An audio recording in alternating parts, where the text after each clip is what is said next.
Hey, so I want to discuss an issue that's very important to me, and I'll just say outright this is not going to be a politically correct video.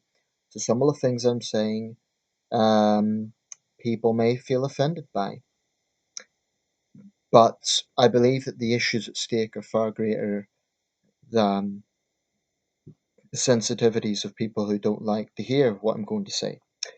So I'll just go ahead and say it.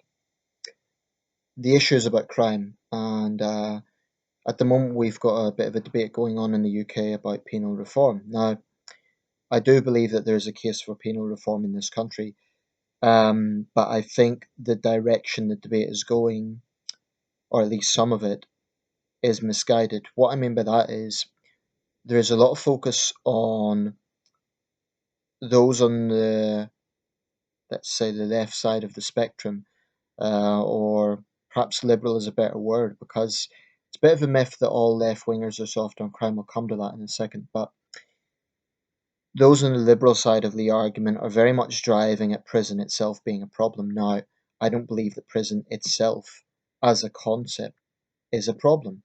In fact, I wouldn't have a problem with more prisons being built. Um, I think that if someone has committed a serious crime, they have to face the consequences.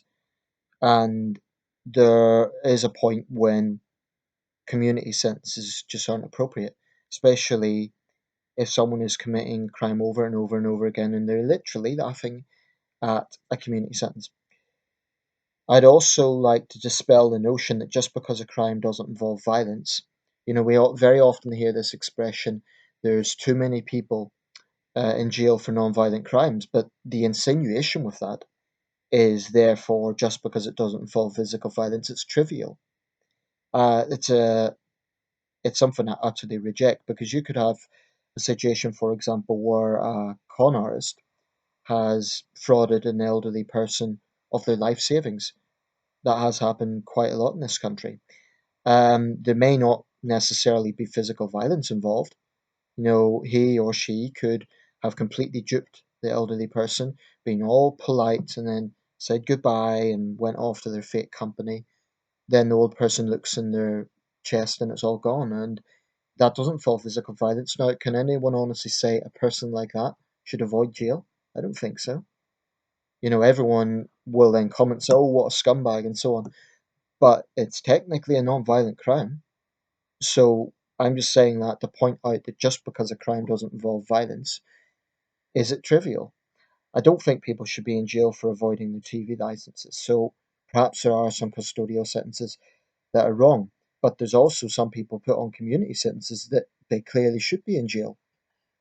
There's clearly too many times where judges have got it dead wrong. A while back, I forget the exact location, but I read a report about a young woman, may have been Northamptonshire, somewhere in the Midlands anyway, um, and she had an altercation with a man in a nightclub. She was very drunk, and this wasn't a case of self-defense or anything like that. This was a guy completely minding his own business, but she took issue with something very stupid over a drink or whatever. But she ended up glassing the guy, and he lost the use of one eye. Thankfully, he avoided becoming totally blind, but this was a vicious, unprovoked assault. She escaped a custodial sentence. And there's examples of this that have happened all too frequently in this country, or where there have been custodial sentences, they haven't really balanced out to the seriousness of the crime. Because in the case of serious crimes, the victim is paying a life sentence. Now,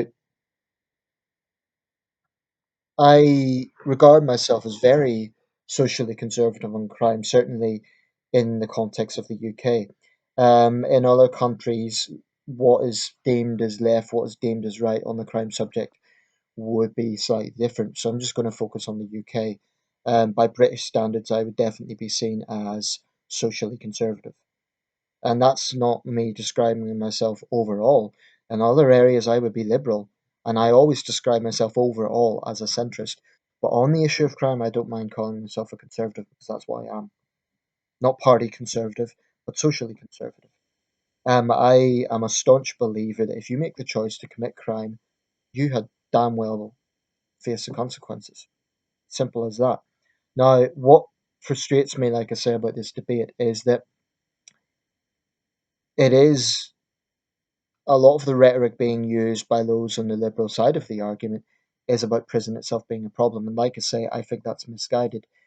I think that the problem lies in the fact that we have overcrowding in existing prisons, but it doesn't mean, it's a contradiction to say, well, it's good that overall crime has fallen, which it has, but we're locking up too many people. Well, those two facts, I think it's unrealistic to think that there's absolutely no correlation whatsoever.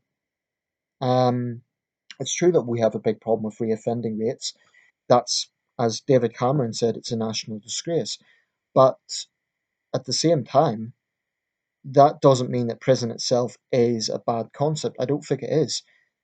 Prison is an institution that is used to incarcerate people who, A, could be a danger to society, and B, who are being punished for choosing to terrorize society.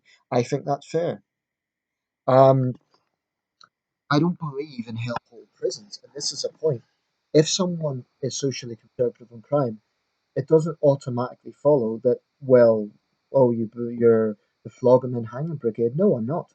I don't want brutal prisons because I don't think that helps the overall system. I don't believe that anarchy in prisons will help anyone because that's just going to make more bitter, angry inmates, and when they come out, that is obviously going to fuel reoffending.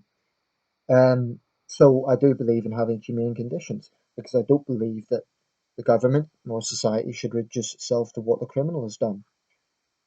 So we should have humane conditions. We should have religious observations and exercise, and definitely a program for ethical rehabilitation.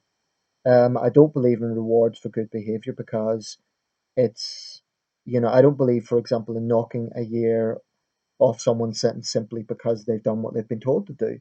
Because to me, that is the system pandering to demands. Um, like it's almost like blackmail. Oh well, I'll be a good boy, so knock a year off my sentence. Doesn't matter about how serious my crime was. I'll just do everything you say, but then you have to knock a year off my sentence. I think that's ridiculous. Um, give them credit for it, and certainly that should be something that should be featured in a report for rehabilitation and so on. But I don't think that criminals should be rewarded simply for doing what they're told to do. That's I think it's a totally flawed situation because then it totally makes a mockery of the justice system. Why give someone a sentence if you're going to knock off portions of that sentence simply for doing what they're meant to do in the first place? I think in situations where there is someone pleading their innocence and there is serious suspicion of a miscarriage of justice, that's different. And I do believe that there needs to be a review of legal aid. So in those areas, I'm objective, I'm open minded. I think that the right to a fair trial is absolutely fundamental in a democracy. So although I want people to be punished for being proven to have committed a crime, I also believe in having a fair trial. I believe that staunchly. Um, but I'm making this video to talk about, and I'll try to round this up soon. The liberal attitude to crime I find infuriating, to be quite frank, because to me it totally negates the basic principle of fairness. You can talk all day about how we need to reform the system and how you need to look at the root causes of crime and the current system failing and all the rest of it. But if you cannot bring yourself to say that criminals, offenders need to face consequences for what they've done, then as far as I'm concerned, your moral compass is in the wrong place. Because you're not, if you cannot bring the basic principle of fairness into the equation, then you don't have an answer for the problem. Because for one thing, victims of crime cannot get closure if they can see that the person who put them there isn't facing justice.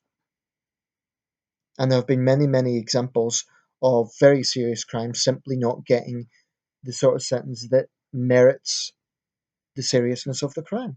And that's just wrong. It's just plain wrong.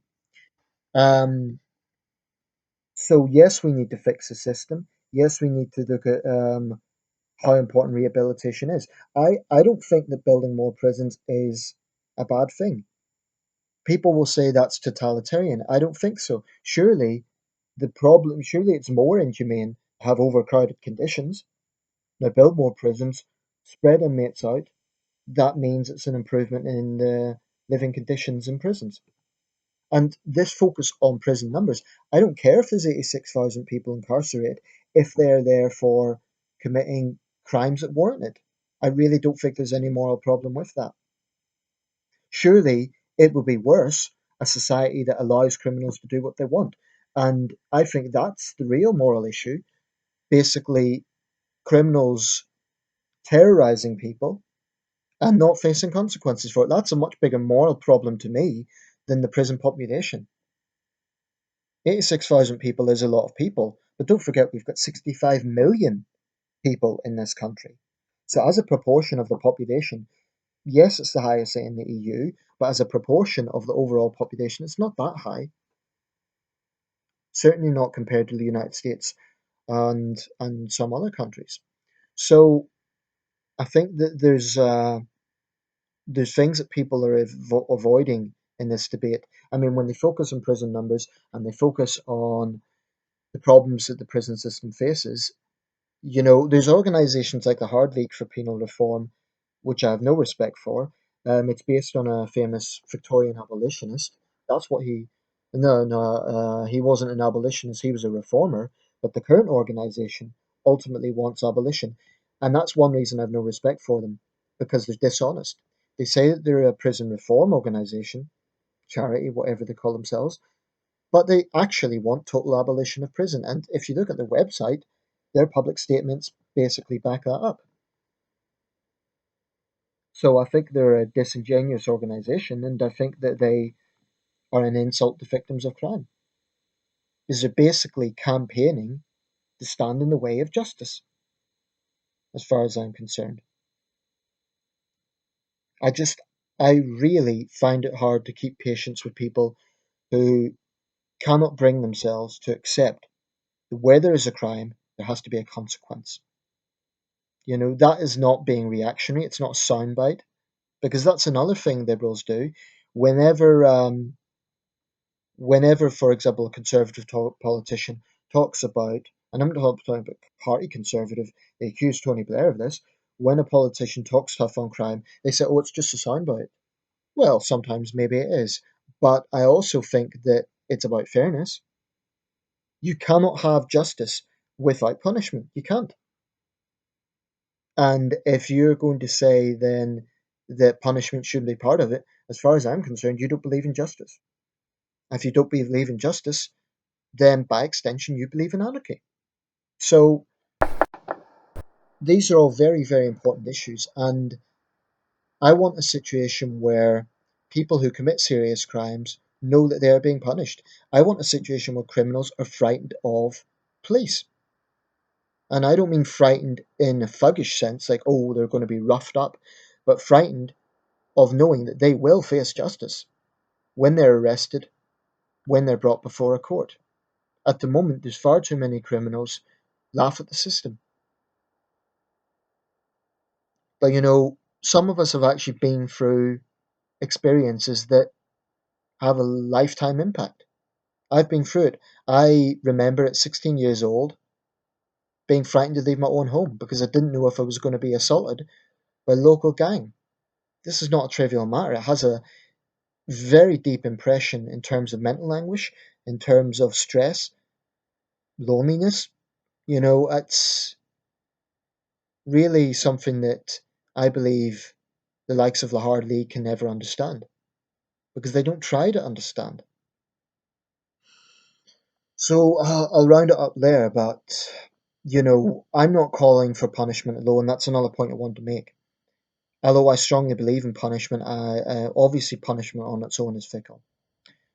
But again, there's a disingenuous argument with liberal reformers. They think that it's all about punishment, that their opponents are talking just about punishment. No, I want rehabilitation as well, and I want a system that works.